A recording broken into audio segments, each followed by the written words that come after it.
Itu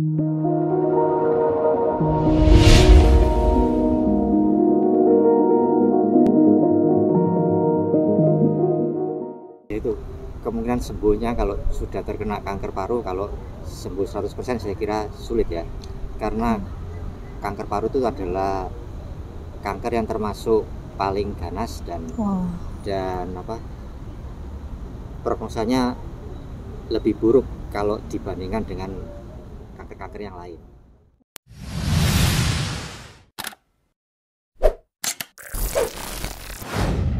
Oke, Assalamualaikum warahmatullahi wabarakatuh. Hai para Sobat Lava, berjumpa lagi dengan saya Dr. Aldila Yudi Amelia di podcast Rumah Sakit Lavalet. Seperti para Sobat Lava tahu bahwa podcast Rumah Sakit Lavalet mengangkat tema-tema kesehatan ter-up-to-date, viral, dan pastinya masih jadi perbincangan masyarakat luas. Nah, seperti podcast sebelumnya juga, saya tidak sendirian karena saya mengajak narasumber-narasumber yang pastinya ahli di tema-tema yang kita angkat di podcast Rumah Sakit Lavalet kali ini. Para Sobat Lava mau tahu tema apa yang kita angkat di podcast kali ini? Jadi di tema kali ini kita ngangkat tentang kanker paru-paru. Nah, pastinya saya akan ngajak narasumber yang ahli nih dalam pengetahuan tentang kanker paru-paru. Nah, kita kenalan dulu dengan narasumber kita kali ini. Beliau adalah dokter spesialis kesayangan di Rumah Sakit Lavalet. Beliau adalah dokter spesialis paru. Perkenalkan, Dr. Paulus, spesialis paru. Selamat datang, Dok. Oh iya, selamat datang. Selamat siang. Siang, Dokter. Gimana kabarnya, Dok? Saya baik. Sehat ya, Dok. Terima kasih sudah menyempatkan waktunya di podcast kali ini, Dokter. Sama-sama. Oke. Ya, Dr. Paulus, jadi di tema podcast kita kali ini, Dok, kan seperti tadi saya sudah bilang ke para Sobat Lava, kita ngangkat kanker paru-paru, Dok. Ya. Kenapa kita angkat kanker paru-paru? Karena berkaitan juga dengan tanggal 17 November nih, Dok.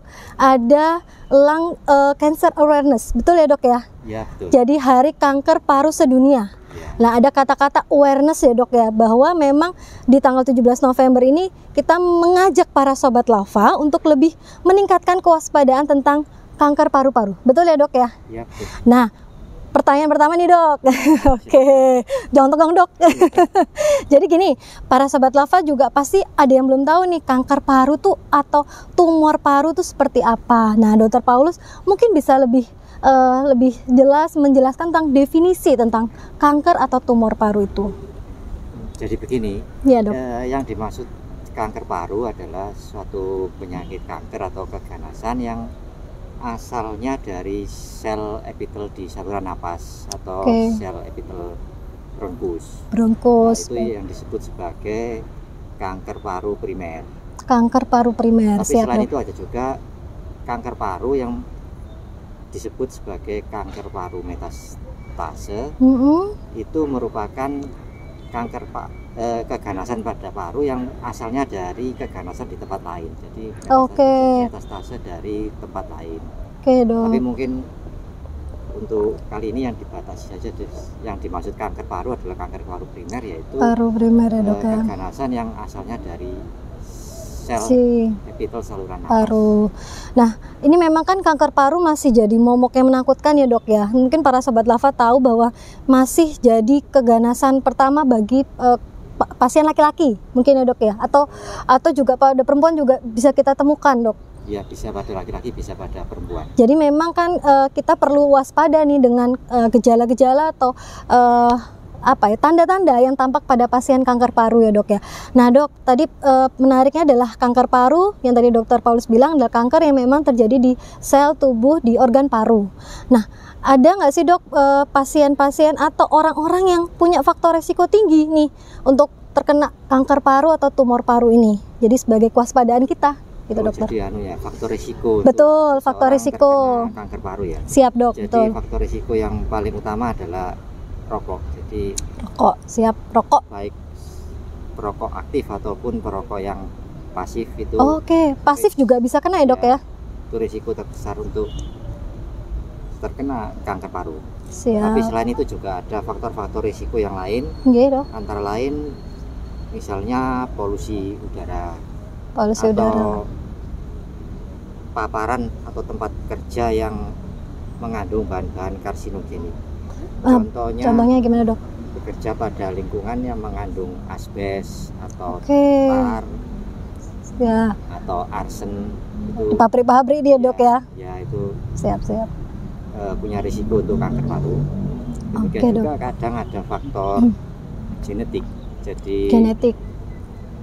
kalau ada keluarga yang terkena kanker atau Siap. kanker paru, kemungkinan ya nggak besar tapi ada kemungkinan betul dia dok. terkena juga kanker Terkena paru. juga. Berarti saya ulangi lagi dok ya, faktor risikonya perokok aktif maupun perokok pasif ya dok ya. Ya, Berarti di daerah sekitar kita yang perokok yang bisa menghirup asap rokok pun bisa jadi faktor risiko terkena kanker paru. Gitu ya dok. termasuk faktor risiko untuk Faktor risiko terkanker paru. Kemudian pekerja di daerah pekerjaan yang polusi ya dok ya, terutama yang tadi mengandung asbes, mengandung bahan-bahan karsinogenik. karsinogenik. Mungkin para sobat lava baru tahu karsinogenik itu adalah bahan-bahan yang merangsang terjadinya sel kanker gitu ya dok. Merangsang terjadinya kanker ya. Siap, betul. Nah, faktor risiko itu kan sudah disebutkan oleh Dr. Paulus adalah misalnya perokok yang orang-orang yang terkena polusi udara atau faktor genetik dok. Nah, semisal untuk orang-orang yang memiliki faktor risiko tersebut dok, saya punya orang tua yang memiliki riwayat kanker paru, berarti saya kemungkinan bisa terkena seperti itu. Adakah deteksi dini dokter untuk orang-orang yang memiliki potensi tersebut untuk jangan sampai bahasanya penegakan diagnosa atau dikatakan kanker paru terlambat gitu dok? Ya, bagi orang-orang yang mempunyai risiko tinggi untuk terjadi kanker paru, sebaiknya dilakukan screening untuk kanker. Screening dokter. Risiko tinggi ya misalkan laki-laki di atas 40 tahun yang perokok, 40 tahun atau perokok. wanita yang perokok atau perokok pasif, Siap, betul. atau ada keluarganya yang terkena kanker, Riwayat gitu. atau ada gejala-gejala yang mengarah ke penyakit paru, misalkan batuk kronis, batuk darah. Itu Siap. sebaiknya dilakukan screening namanya, untuk Screening atau deteksi dini. deteksi dini untuk kanker paru. Nah, screeningnya apa dokter? Dan harus kemana nih para sobat lava kalau sudah merasakan tadi gejala-gejala yang dokter Paulus bilang? Saya harus screening kemana? Ke rumah sakit kah atau ke puskesmas cukup atau gimana dok? Kalau screening kan macam-macam ya. Ya. Biasanya kalau untuk deteksi dini kanker paru kita lakukan screeningnya berupa pemeriksaan fisik. Pemeriksaan fisik, siap. Kemudian dilanjutkan dengan pemeriksaan fisik untuk mengetahui adanya kelainan-kelainan di paru atau gejala-gejalanya. Siap. Kemudian kita lakukan foto torak. Foto ronsen ya dok ya, Untuk torak. lebih lanjutnya kita lakukan CT scan dada ya. Siap. Terus ada lagi bronkoskopi, pemeriksaan bronkoskopi. Ya, yang foto dada, CT scan, bronkoskopi itu hanya bisa dilakukan di rumah sakit saya kira. Jadi sebaiknya ke rumah sakit kalau mau pemeriksaan yang lebih pemeriksaan fisik ya dok ya. Jadi memang benar kata dokter Paulus bahwa kalau sudah merasakan gejala-gejala yang tadi disebutkan dokter Paulus atau sudah memiliki potensi yang sebelumnya disebutkan dokter Paulus, memang baiknya melakukan screening atau deteksi dini ke rumah sakit. Karena memang saya pernah dengar pepatah sih dok, jangan sampai kita ke rumah sakit saat sakit saja dok. Pada saat sehat kita juga harus ke rumah sakit deteksi dini. Dan para sahabat lava jangan khawatir, di rumah sakit Lavalet juga ada program medical check up khusus di hari-hari spesial. Kita menawarkan berbagai promo-promo menarik, terutama juga nanti di hari-hari spesial kayak hari kanker paru sedunia pun kita akan menawarkan promo-promo menarik. Mungkin para sahabat lava bisa intip. Nah, promo-promo MCU atau medical check up itu di IG atau di YouTube atau media sosial Rumah Sakit Lavalet. Nah dok, back to topic dok, kanker paru-paru. Tadi dokter Paulus bilang gejalanya ada batuk kronis atau apa dok tadi, batuk lama gitu ya dok. Batuk kronis yang kita arahkan, oh ini kayaknya kanker paru, ini batuknya harus berapa lama dok? Karena kan TBC juga batuk lama ya dok ya. Gejala-gejala yang paling sering gitu mungkin ya dok? Ya betul. Gejala-gejala dari kanker paru itu bisa batuk lama, batuk darah, sesak napas, nyeri dada. Siap, nyeri dada. Tetapi yang perlu diingat bahwa gejala-gejala itu juga ada pada penyakit paru yang lain. Jadi dengan gejala saja kita tidak bisa membedakan sakit lainnya. Sakit kanker atau kanker paru atau bukan, perlu pemeriksaan yang lebih lanjut. Jadi memang benar kata Dokter Paulus bahwa kalau para sobat Lava sudah merasakan gejala-gejala tersebut, jangan asal googling nih, mungkin harus ke Rumah Sakit Lavalet ya Dok, ketemu Dokter Paulus tiap hari Senin sampai Sabtu, betul ya Dok? Ya, betul. Jam 10 sampai selesai. Iya, bisa sharing ke Dokter Paulus karena tadi seperti kata Dokter Paulus bahwa setiap gejala itu tidak hanya ke kanker paru-paru ya Dok ya, bisa ke penyakit paru lainnya. Iya, betul. Dok, jika pasien yang sudah datang ke Dokter Paulus, terus Dokter Paulus, oh ini kayaknya ke arah kanker paru, Dokter Paulus kan akan melakukan berbagai tindakan terapi atau pengobatan. Nah, pengobatan atau terapi untuk pasien-pasien kanker paru itu seperti apa ya Dok? Kalau boleh tahu Dok. Jadi kalau diagnosanya sudah tegak itu kanker paru, maksudnya dari foto dari CT scan mengarah ke kanker paru, terus kita lakukan biopsi untuk memastikan jenisnya apa, stadiumnya berapa, kita lakukan pengobatan untuk kanker paru.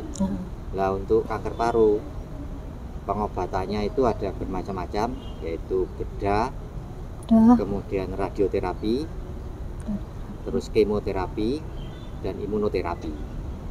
Pengobatan itu tergantung dari stadium dari kanker paru tersebut. Misalkan kalau pembedahan itu biasanya hanya bisa dilakukan pada kanker paru stadium dini, jadi kankernya masih kecil, masih awal ya Dok, masih awal dilakukan pembedahan. Kalau kemoterapi itu dilakukan pada semua stadium kanker paru.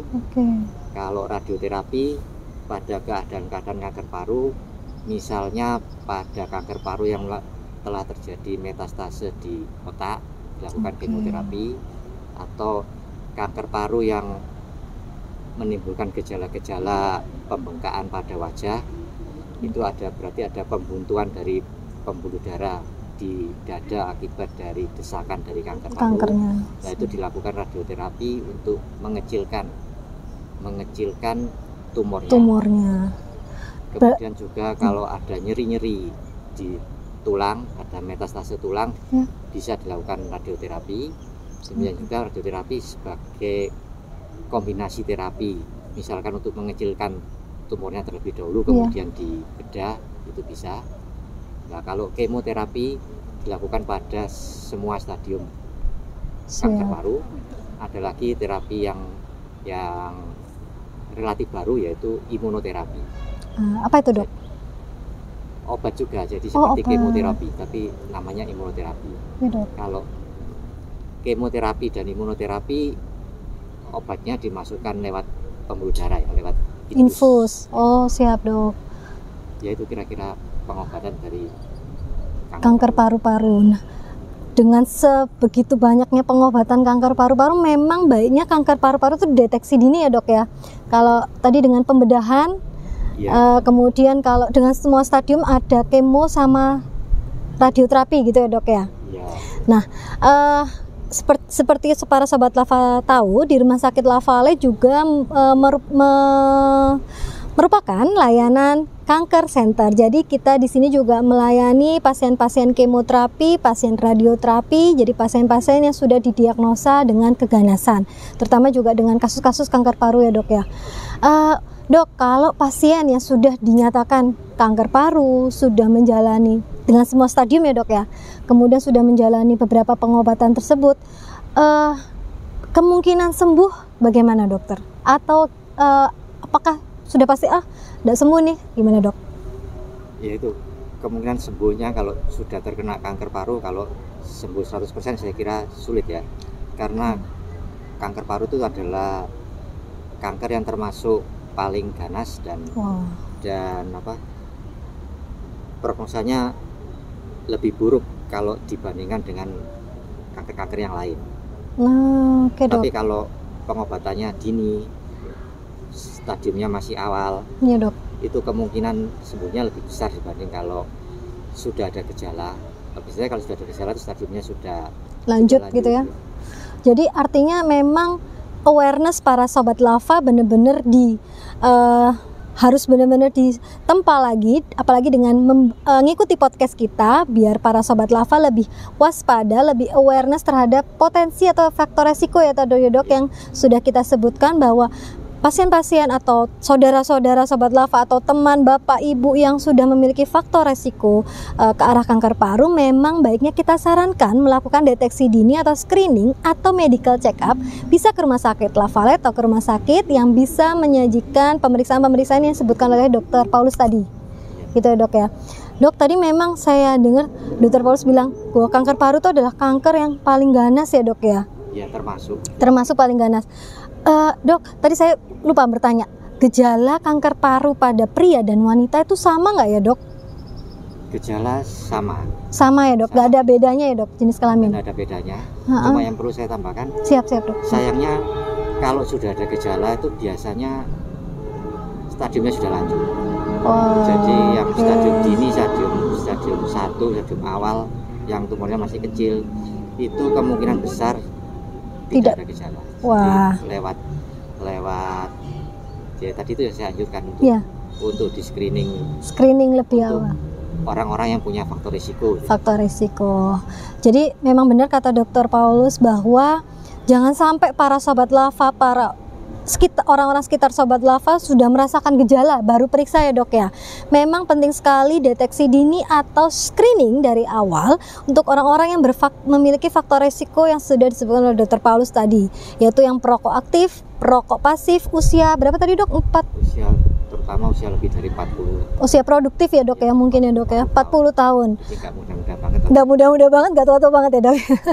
Kemudian yang memiliki atau lingkungan kerjanya yang berpolusi, seperti tadi yang mengandung bahan-bahan karsinogenik, dan yang terakhir yang memiliki riwayat genetik ya Dok ya, riwayat keturunan. Nah Dok, karena menjelang tanggal 17 November tadi saya bilang lung cancer awareness Dok, mungkin Dr. Paulus ada apa ya Dok, pesan buat para sobat Lava, untuk para saudara-saudara yang melihat podcast kita kali ini Dok, yang bisa meningkatkan kewaspadaan mereka terhadap kanker paru-paru Dok. Closing statement dari Dr. Paulus mungkin? Oh iya, pencegahan dari kanker paru adalah jangan merokok. Atau yang sudah merokok, hentikanlah rokoknya. Siap Dok. Kemudian pada orang-orang yang punya faktor risiko, lakukanlah screening untuk deteksi dini dari kanker paru, karena kalau sudah ada gejala misalkan batuk darah, sesak, itu biasanya sudah stadium tinggi. Jadi sudah lebih sulit untuk disembuhkan. Oke, berarti saya ulang lagi ya Dok ya, pesan dari Dr. Paulus yang pertama, jangan merokok. Kalau sudah merokok, hentikan rokok, karena merokok itu tidak hanya membahayakan diri sendiri tapi membahayakan orang sekitar ya Dok ya. Ya, betul. Kemudian yang ketiga, jangan lupa lakukan deteksi dini, screening. Seperti tadi saya bilang, datanglah ke rumah sakit saat Anda sehat, jangan datang ke rumah sakit saat Anda sakit. Karena penting sekali di usia-usia kita sekarang melakukan deteksi dini berupa medical check up, dan jangan lupa bisa medical check up ke rumah sakit Lavalet. Nah, para sobat Lava yang mau ketemu, mau sharing, mau konsultasi ke Dr. Paulus, bisa ya Dok ya, setiap hari Senin sampai dengan Sabtu jam 10 sampai dengan selesai. Betul ya Dok? Menerima gebrakan para masyarakat ya Dok, habis ini ya Dok? Menerima pasien asuransi, BPJS, swasta, semua terima ya Dok ya? Terima. Nah, para sobat Lava yang tertarik nih mau tema apalagi yang mau diangkat di podcast kita selanjutnya, bisa tulis komen di bawah komen kita nanti. Misalnya mau angkat tema kanker yang lain, boleh banget bisa tulis di komennya. Dan terima kasih Dr. Paulus sudah menyempatkan hadir. Sama-sama. Dan saya yakin ilmu yang disampaikan Dr. Paulus ini benar-benar membuka wawasan kita terhadap awareness kita terhadap kanker paru-paru. Dan jangan lupa like, share, and subscribe YouTube dan media official Rumah Sakit Lavalet. Saya Dr. Aldila Emilia undur diri.